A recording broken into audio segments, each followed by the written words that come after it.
Hi friends, welcome to Granny J Clay, and I am going to show you how to do a little carving again today.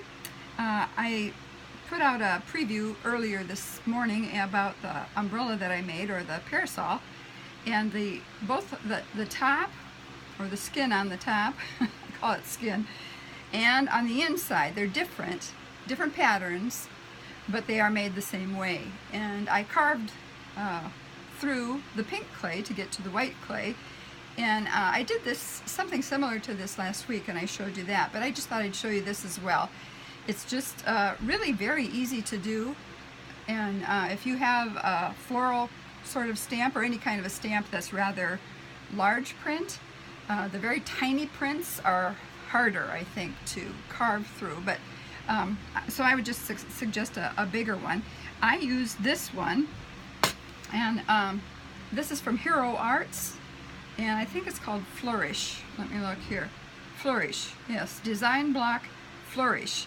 And you can see how nice and big it is, and the lines are not too close together.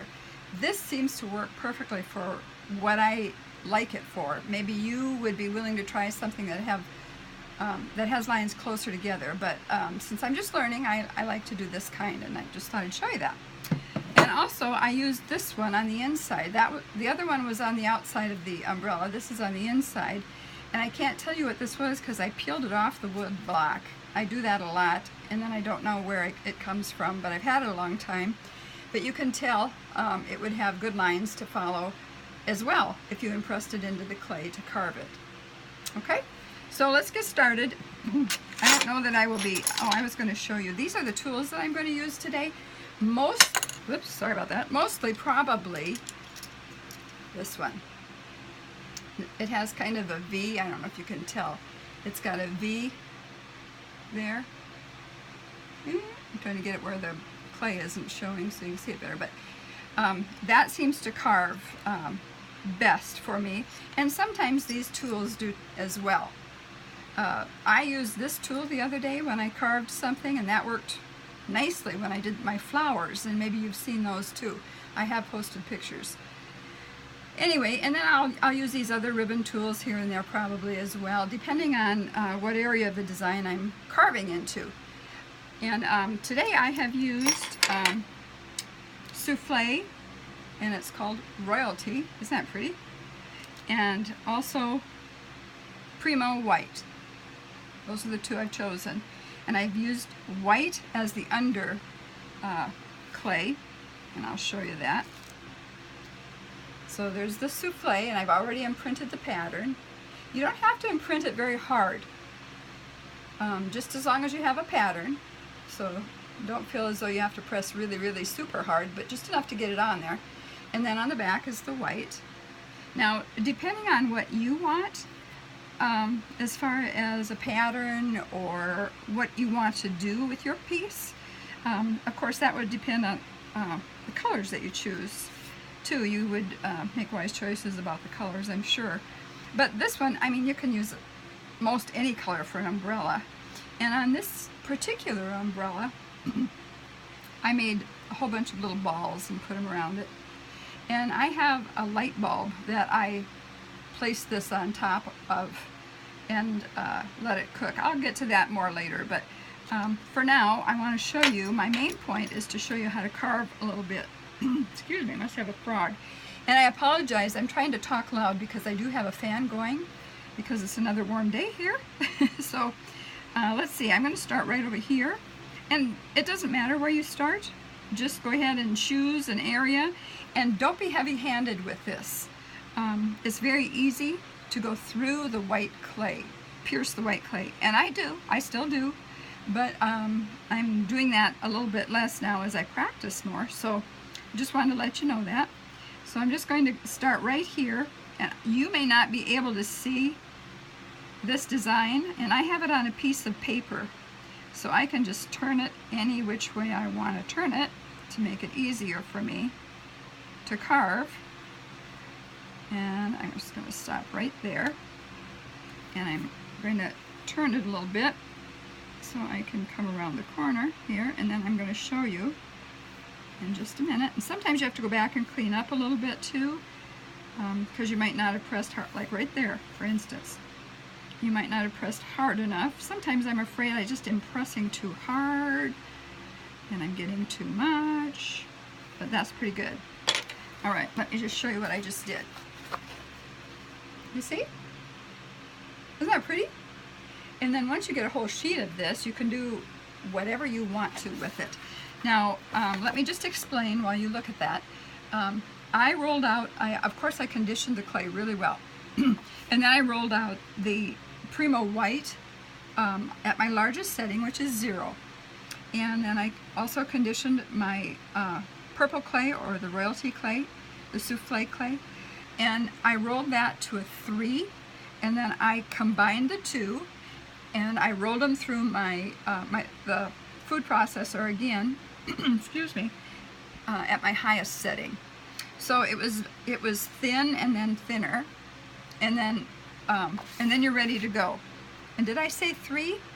I start at a 3 with my purple, and I actually worked up to a 6. So the purple is pretty thin, and that's why you don't have to press very hard. I'm sorry if that was confusing to you. Ha! It was confusing to me too. All right, let me see. Let's go over here and try right here. Now, as you do this, you're going to make mistakes, and it's easy to make mistakes. But it's also kind of soothing to do this. I think I told that to you last time as well. And then I'm going to go back and pick up a little bit over here, and come back and make a little bit of a wider path.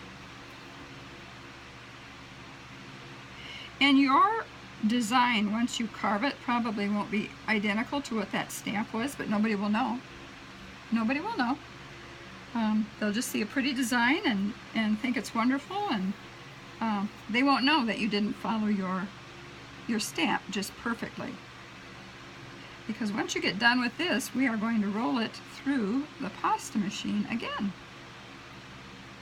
So you just keep going.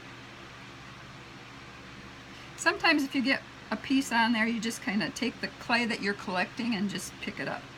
Pick it up off of there. I'll show you again. Isn't that pretty? All right, let's continue. I'm going to start right here on this one and bring it in. I had used some index cards under my other one that I did to turn it like this, because it was just a little bit easier to do that. But this ended up being a bigger piece. I didn't mean for it to be a bigger piece, but I think I just used a little more clay. You can use as much clay or as little clay as you want to, just as long as you pick 2 colors, because you are going to want to have them have the top color pop once you carve. And as you can see, this pops, and so did this. Maybe I'll lay that there for a minute, unless it tumbles over. Okay, then I'm going to start here. And I have had this tool for quite a while, and it hasn't dulled at all. It just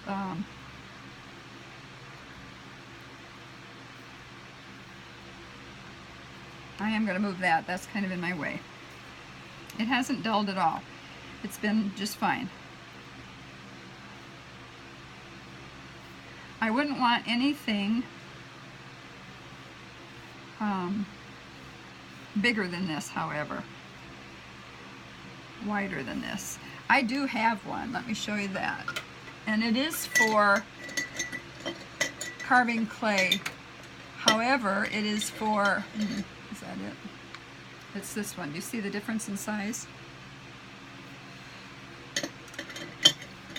And I had grabbed the wrong one. This is the one that has the point on it. You see? There's a big difference in size, and you want the smaller one. All right, we'll continue on here, see what we can get for you. Hope you're having a good Saturday today. I'm washing clothes. Yes, I am. I'm washing clothes. Okay. The flowers that I made, just going to get this out here. I packed those up this morning and I got them in the mail to a sweet, sweet friend out in California who's going to put them on shoes. Isn't that clever? Yep, they're going to glue them onto some shoes. So I sent several flowers, many, many more than they'll need, but I think that's a good thing. You always want a little bit more than what you need, just in case. Just in case. And let's see, I think I'll come this way. You see how I just kind of glide along? And I really, really like this souffle clay to carve with. I like souffle anyway, but this souffle clay is just, ooh, nice. Okay. You know how it feels velvety? For those of you who've never clayed before, it feels kind of velvety to the touch. Not oily at all. And it is a little bit more expensive, but you can be very careful in your use of it and make it go a long way. As you could do with any clay, I guess. Okay, do you see how the design is coming along now?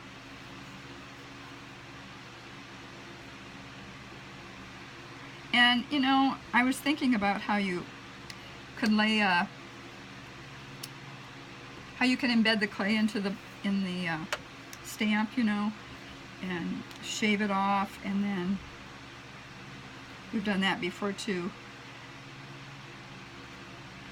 And then you let's see, which way do I want to go here? Then you put another piece of clay on the top and pull that design off.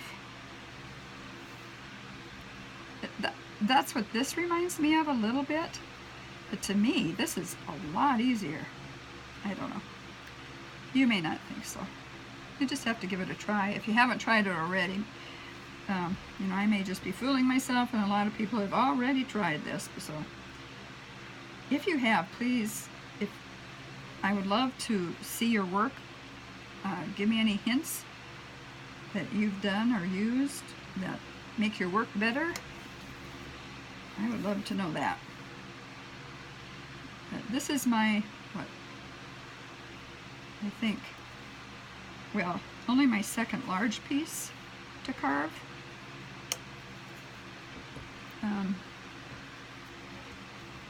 But I'm sure enjoying it. Okay. I have another idea too. I went to Michael's this morning just to pick up a little bit of clay. I picked up this Royalty purple clay there because I wanted to have something bright for the video. But I also picked up, let me just show you quick, take a little break here, some of these. They are called foam shapes, and they're foaming. They're all the same size, and I have something in mind to do with these. Once I'm done with my video, I want to do something with these with clay, and I will show you that later today if it's just an experiment, if I get to it, okay? All right.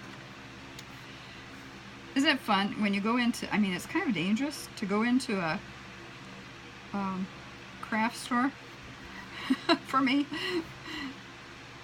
I don't know about you and how you spend your money, but I try to be very careful and get the most for my buck, you know. And so I always go with coupons. And sometimes you get double coupons, which that is wonderful. Okay, get some of that out of there. Some of these lines get a little crooked and they're not as straight as some of the other ones, but that doesn't really matter. Because you are going to roll it again through the pasta machine, and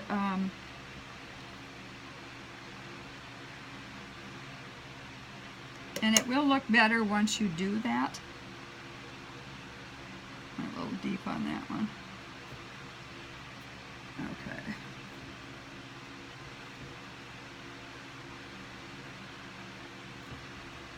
Okay.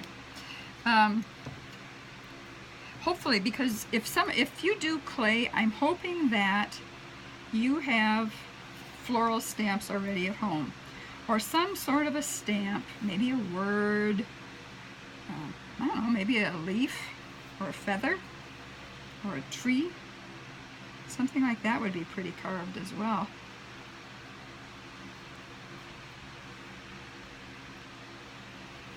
Alright, I'm going to hold this up for you and see how far I've gone. And it's not perfect, just want you to know that. But it's fun. It's fun. Alright, so far. Okay. Alright, now I'm going to come this way. And I want you to know I have intentions for this. This little parasol is going to go with one of my animals that I haven't made yet, but I have that animal in mind, and so you'll have to watch and for my video that comes out on that one. But I'm excited to do it, and she is going to be a cutie pie. And I'm pretty sure she's pregnant. She's just a sweet, sweet girl, and she's going to have a baby pretty soon. So you'll see that she's pregnant once. And maybe by the time I make her, she'll have had her baby. I don't know, that might be an idea. We'll see. I'm videoing. Hang on a minute.